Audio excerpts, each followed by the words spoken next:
Hola amigos, bienvenidos a este tiempo de la radio dedicado a la historia.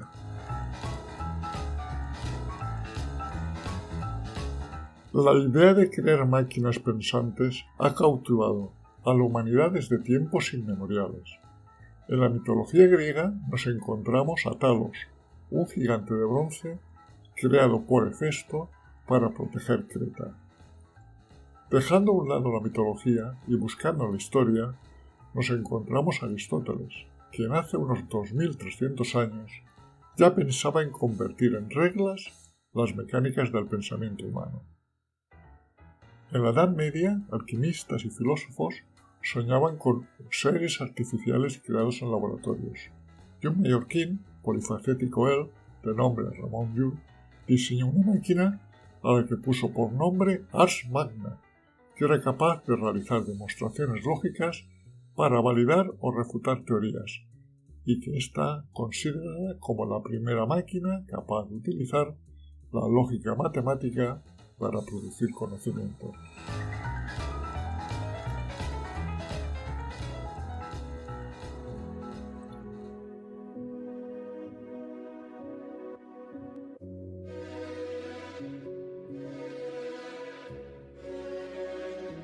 Tuvo que pasar mucho tiempo, hasta 1837, para que se produjeran avances en la ciencia de la computación.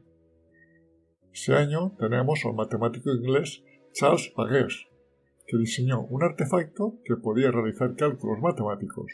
En realidad, nunca llegó a terminar su construcción, pero se le considera el primer diseño de un ordenador, pues incluía conceptos que usan los ordenadores actuales. Prácticamente con él, en las mismas épocas en que vivieron juntos, tenemos a una matemática, Ada Lovelace, quien, estudiando el diseño de Babbage, fue capaz de esbozar lo que hoy se considera un algoritmo, uno de los elementos centrales de la inteligencia artificial. ¿Y esa nueva palabra qué es? Pues amigo oyente, no te asustes, es algo muy sencillo, es sencillamente una lista de órdenes que se da a una máquina para que sepa lo que tiene que hacer.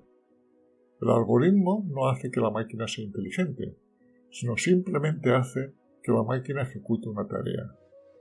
En realidad, todos estamos usando algoritmos en nuestra vida. Por ejemplo, cuando estamos en la cocina preparando un plato. El algoritmo es la receta de cocina que nos dice qué componentes tenemos que poner, en qué orden y cuánto tiempo de cocción tiene cada cosa. Así, amigo oyente, cuando veas una receta de cocina, dirás, fíjate, un algoritmo.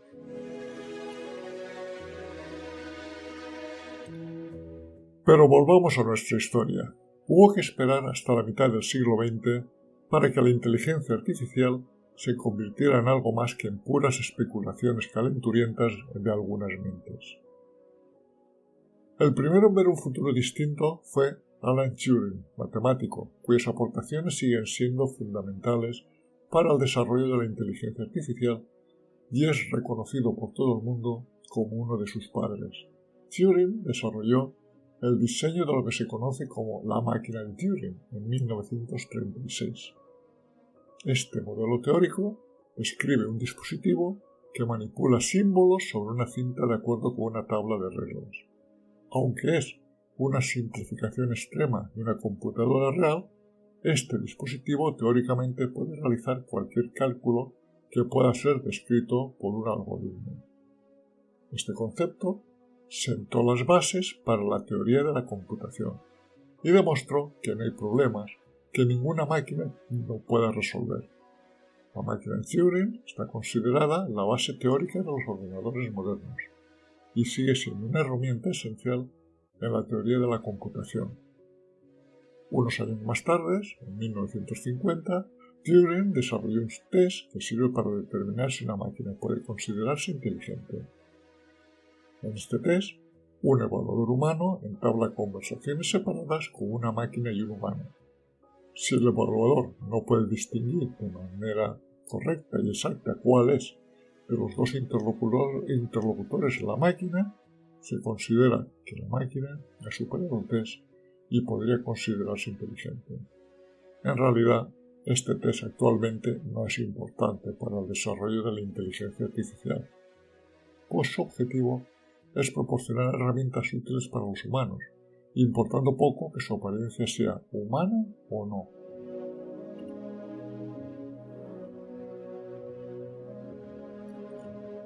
Pero Turing fue más allá. Previó la posibilidad de que las máquinas pudieran aprender por la experiencia, una de las características fundamentales de la inteligencia artificial moderna, y anticipó la idea de que las máquinas podrían aprender de manera similar al cerebro humano, y dio por hecho que en un futuro se pudieran crear máquinas capaces de realizar cualquier tarea intelectual que un ser humano fuera capaz de hacer. Por desgracia, su temprana muerte en 1954 solo le permitió ver la primera generación de ordenadores que existieron, unas máquinas mastodónticas que funcionaban con válvulas de vacío que habían sido inventadas años antes por John Fleming y cuya programación se hacía directamente en los propios circuitos. Hoy tenemos en nuestros móviles equipos más potentes que el primer ordenador que se construyó en 1946 en la ciudad de Filadelfia, en Estados Unidos, al que pusieron por nombre ENIAC, acrónimo de Electronic Numeral Integrator and Computer, que ocupaba 167 metros cuadrados, usaba 17.500 válvulas de vacío y pesaba 27 toneladas. No fue hasta después de la muerte de Turing cuando las válvulas fueron sustituidas por los transistores y la industria construyó los primeros ordenadores digitales.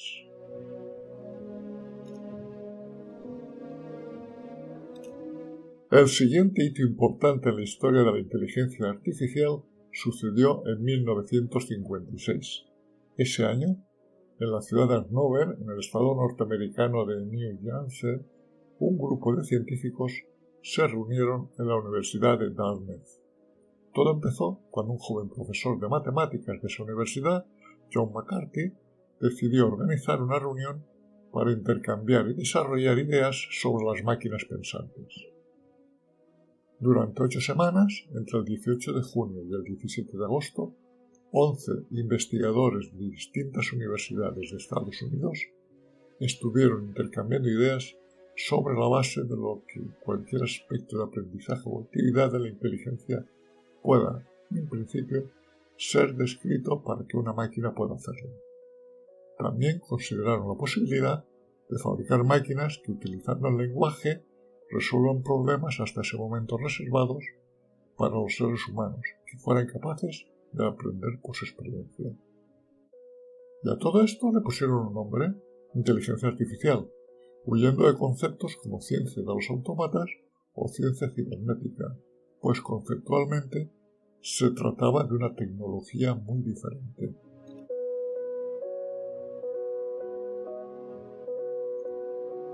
En los años posteriores a la reunión de Dartmouth, la inteligencia artificial progresó rápidamente gracias a los nuevos ordenadores digitales y a los programas de financiación que grandes grupos económicos, por ejemplo la Fundación Rockefeller, pusieron a disposición de los grupos de investigación de las universidades de Estados Unidos.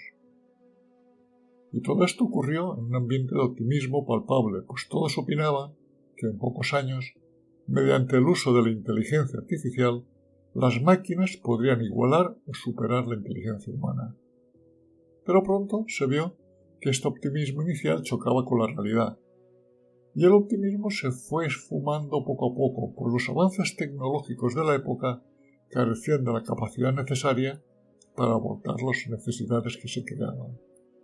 Esto llevó aparejado una reducción de la financiación, y en consecuencia se produjo un desinterés universitario por este campo de investigación, entrando en lo que hoy se conoce como el primer invierno de letargo de la inteligencia artificial, que duró más de 30 años.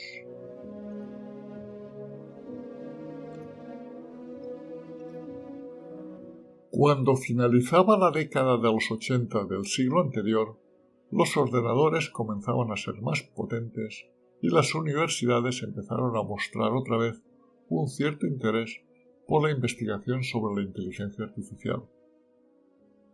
En el centro de todo estaba lo que se conoce como sistemas expertos, en donde un algoritmo, escrito previamente por un humano, toma decisiones, y es en este contexto cuando se crearon las primeras máquinas capaces de pensar y, en principio, de vencer al ajedrez al mejor jugador del mundo. Durante muchos siglos, el ajedrez fue visto como una manera de medir y comparar la inteligencia de las máquinas con la inteligencia humana. El matemático Claude Shannon, pionero de la programación de ordenadores para jugar al ajedrez, calculó que el número de posibles partidas diferentes que se pueden jugar al ajedrez son alrededor de 10 elevado a 120, por lo que desarrollar una máquina capaz de memorizar todos los movimientos de esa cantidad de partidas era una utopía.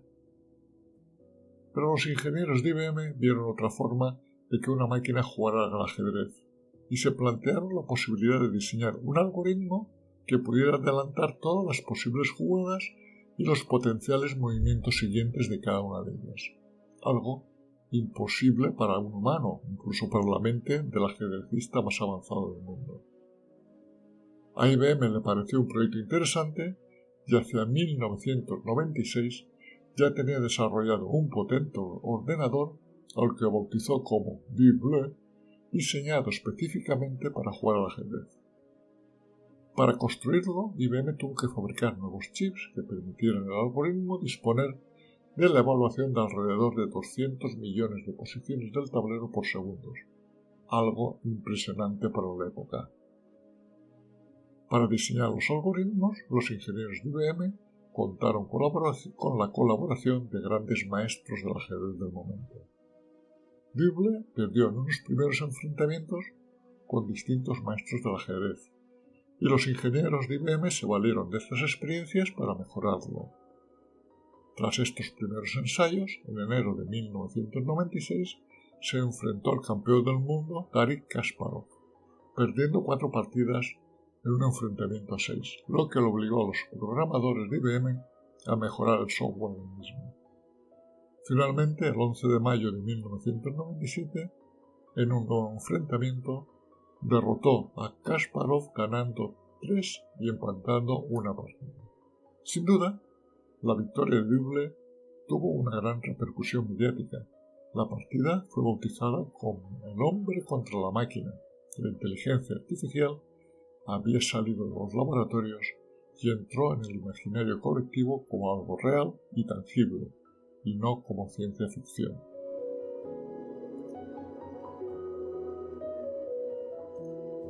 El triunfo de Deep Blue, analizado fríamente, en realidad lo que mostró era lo limitados que eran los sistemas que utilizaban la inteligencia artificial en aquellos momentos. IBM había gastado millones de dólares y muchos años de trabajo desarrollando un superordenador que exclusivamente servía para jugar al ajedrez. Hoy, que ponemos nombres a casi todo, a Deep Blue lo catalogaríamos como un desarrollo de inteligencia artificial específico. Y de esta manera llegamos al segundo periodo de letargo de la inteligencia artificial. Pues la experiencia del Deep Blue significaba que había que realizar grandes inversiones para unos resultados muy limitados, hecho que al mundo empresarial no le parecía adecuado. Hubo que esperar a que las tecnologías avanzaran, creando procesadores más rápidos y más baratos, y que redujeran la dependencia de los programadores para suministrar información.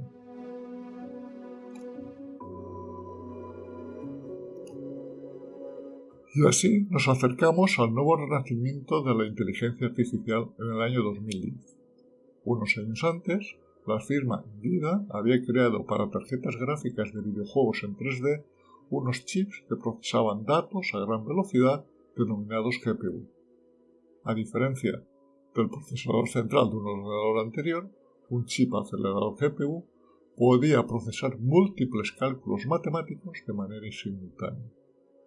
Esta tecnología, que ya hemos visto no inventada para el desarrollo de la inteligencia artificial, sí permitió a la misma lo que se conoce que usara redes neuronales artificiales, que permitían ciertos algoritmos muy flexibles para abordar tareas hasta ese momento impensables. Este importante avance fomentó la inversión en investigación y la llegada de un nuevo ciclo de bonanza para la industria de la inteligencia artificial. Empresas como Google, Facebook, Amazon, Apple, Microsoft, Tesla, Tencent y Alibaba entraron en este proyecto y deben su éxito que pusieron las redes neuronales en el centro de sus productos y de su modelo de negocio.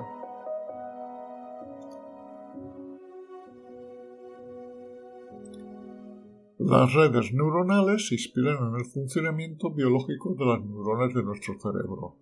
Esto puede conducir a confusión sobre los paralelismos entre las redes neuronales utilizadas por la inteligencia artificial y el cerebro humano. En realidad, el cerebro humano es un sistema complejísimo con aproximadamente 100.000 millones de neuronas que permiten la conexión entre ellas. Para Mashinri, su complejidad no surge simplemente de la conectividad entre las neuronas, sino que es un complicado sistema con procesos químicos y eléctricos que todavía no se acaba de conocer en detalle. Una neurona biológica consta de 3 partes principales: el cuerpo celular, donde reside el núcleo, numerosos filamentos, conocidos como dendritas, que llevan señales eléctricas entrantes en el núcleo, y un filamento único llamado axón, con el que la neurona transmite una señal de salida al resto de las neuronas con las que está conectada. De forma similar, una neurona artificial tiene un núcleo que recibe como entrada la energía de las neuronas con las que está conectada. Si la suma proporcionada de las energías que le llega de esas otras neuronas suma un cierto umbral, es decir, si la neurona se activa, entonces envía energía a través de las conexiones de salida que tiene con otras neuronas. Es en todo este proceso en el que interviene la programación humana. Imaginémonos que existen millones de estas neuronas artificiales con conexiones entre ellas. Ajustando la entrada a una neurona es posible regular directamente la influencia que tienen sobre otras neuronas conectadas a ella. En particular, así tenemos lo que se llama una red neuronal artificial.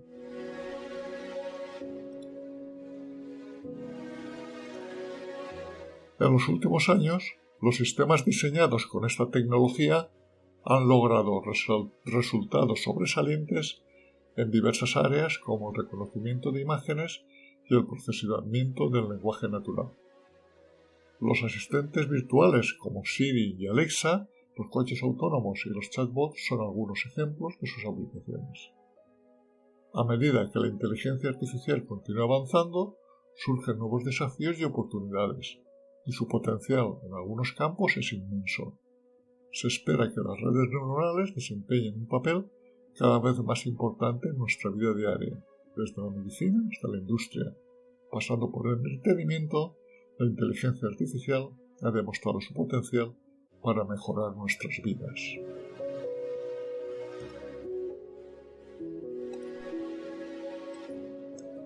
Sin embargo, este avance tecnológico también plantea una serie de desafíos éticos que requieren una reflexión profunda y una regulación adecuada. El primer desafío que se presenta es el de la privacidad. La recopilación, almacenamiento y uso de datos personales a gran escala exponen a las personas al riesgo de violación de sus datos. Otro desafío afecta al mundo laboral. La automatización de tareas cada vez más complejas planea la amenaza de un cambio importante en el mismo, originándose desigualdades económicas y tensiones sociales. También la legislación deberá adecuarse a los nuevos desafíos que se presentan. Por ejemplo, si un vehículo autónomo atropella a una persona, me planteo, ¿quién es el responsable? Y me surgen varias respuestas. O el fabricante del vehículo, o el propietario, o el responsable de la programación de la inteligencia artificial. Vamos, todo un mundo a avanzar en este invento que es la inteligencia artificial.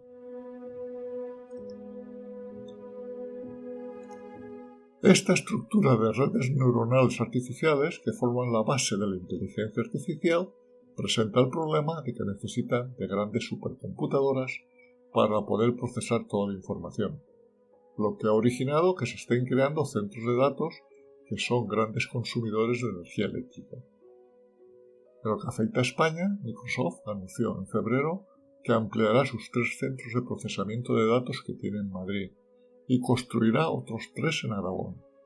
Meta ha elegido Talavera de la Reina para la construcción de su gran centro de datos, y Amazon aumentará la potencia de los 3 que ya tiene entre nosotros. Y esto se debe a 3 causas fundamentales.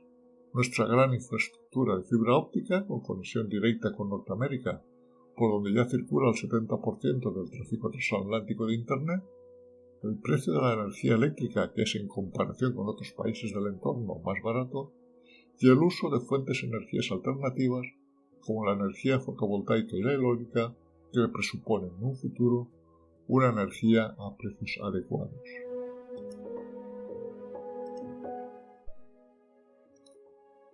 Y para terminar, una reflexión personal. Me preocupa que se desarrolle una superinteligencia, es decir, una inteligencia artificial que supere con creces la inteligencia humana.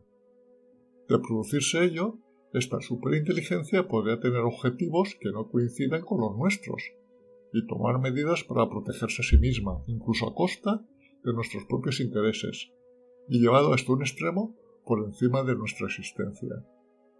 Por si alguien tiene alguna duda, le recomiendo se siente delante de la televisión y vea 2001, una odisea del espacio. Verá cómo su guionista Arthur Clarke concebía en un futuro un superordenador programado para decir siempre la verdad a los humanos, pero también al mismo tiempo para ocultar a los mismos el propósito real de su misión, lo que le lleva a una neurosis informática de resultados trágicos.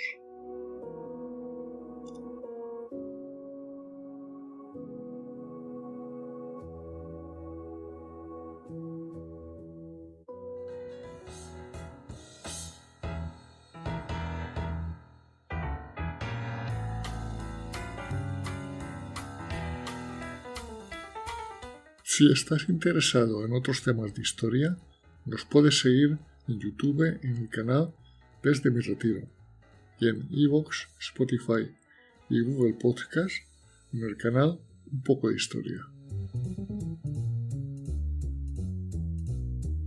Este proyecto radiofónico, creado desde mi retiro en la España profunda, es una realización, para bien o para mal, de José Luis García, ciudadano del mundo.